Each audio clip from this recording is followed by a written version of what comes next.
In the year 2000, an uprising began in Palestine. Like most Americans, Allison Weir, the editor of a small-town newspaper in California, knew very little about the conflict, other than what she had gleaned from the evening news or newspaper headlines. Neither a Muslim nor a Jew, she nevertheless became more curious about the topic of the Palestinian uprising.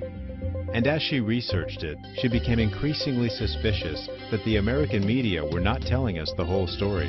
Months later, she traveled to the occupied territories as an independent journalist to find out for herself what the U.S. media seemed to be omitting.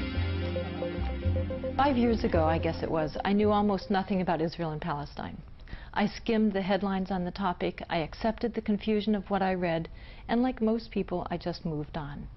At that time, I was the editor of a very small newspaper in Northern California, in Sausalito. I was writing about the local school district, the city council, the local fishing fleet. The Middle East seemed distant and really irrelevant to my daily life. But then finally, when this current uprising began, about 5 years ago, and I began to see on television those scenes of children throwing stones against tanks, I finally, at this pretty late stage of my life, grew curious and wondered what this was all about. I decided to finally pay attention and try to just understand the Israeli-Palestinian conflict. And when I did that as a journalist, I very quickly picked up something I should have noticed before, which was that we were getting a very one-sided view of this conflict.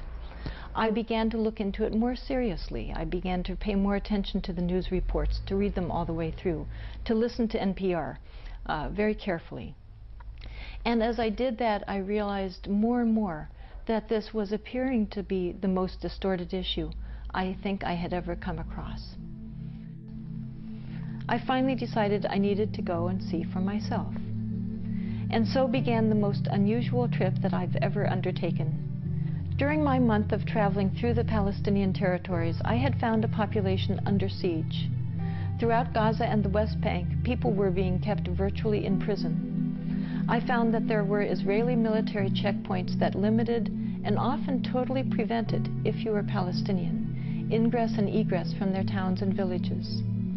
And by checkpoints, I don't mean toll booths or something. I mean soldiers in combat gear carrying machine guns, often sitting in tanks. I went through residential neighborhoods that were bullet-riddled, homes with large holes in the roof through the wall, bombed-out homes. When children saw that I was interested in the spent bullets scattered on the floors, they brought them to me by the handfuls. In Gaza, I saw beautiful agricultural lands bulldozed, orchard after ancient orchard that had been razed. I saw 100-year-old palm trees next to the sea that had been flattened, an entire grove of them. I saw families whose breadwinners at that time had been out of work for 5 months, now it's 5 years, because they were not allowed out of their towns to go to their work. I met people who were the only ones still working for an extended family of 40. This is the reality in occupied Palestine. I talked to women living in tin shanties and tents in the dirt. They had had homes. They were not inherently penniless people. One woman had had 2 homes. One was for her son, who had just gotten married. But Israel had wanted their land, so it had bulldozed their homes. Since thousands of children, literally, have been injured by American weapons, they're not hard to find. I saw boys with holes through their stomachs, in their heads, in their backs. I saw a brain-dead 12-year-old.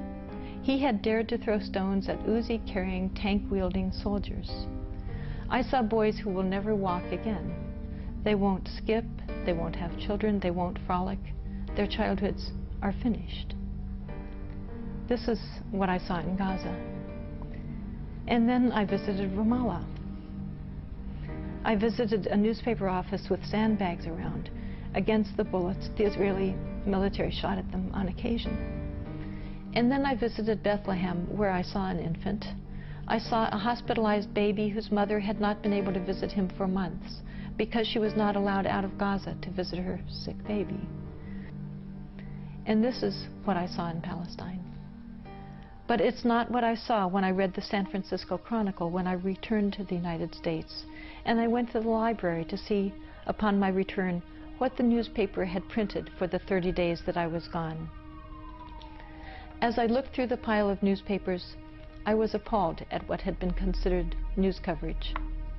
I discovered that there had been no mention of 9-year-old dead Obai, no mention about a mother of 3 being killed in Ramallah, nothing about paralyzed children or women drinking tea in the dirt. Instead, I read only about an Israel under siege. I found it difficult to answer their questions. I was tired of telling people that Americans don't know what we're doing, that our newspapers don't tell us. 3 months after returning from Palestine, Alison Weir quit her job and founded If Americans Knew, an organization dedicated to quantifying the ways in which the American media was misinforming the public about the conflict. Ms. Weir explains her group's methodology, analyzes the data, and reports on the key findings. We decided to really look into the news coverage of Israel and Palestine analytically and statistically to really understand what is going on. And we decided to choose clear, objective categories that would be as immune as possible to subjective interpretation.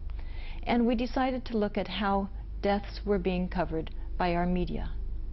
Now, the important thing is that we looked at how deaths were being covered among both populations, Israelis and Palestinians. It's my view, and I'm sure yours, that they're all human beings, that all human beings' deaths are equally tragic and quite newsworthy. We looked at the first year because that's such a significant period. First impressions are so powerful. They lead us all to conclude about who initiated the violence, who is retaliating, who is the victim, who is the aggressor. It's very significant.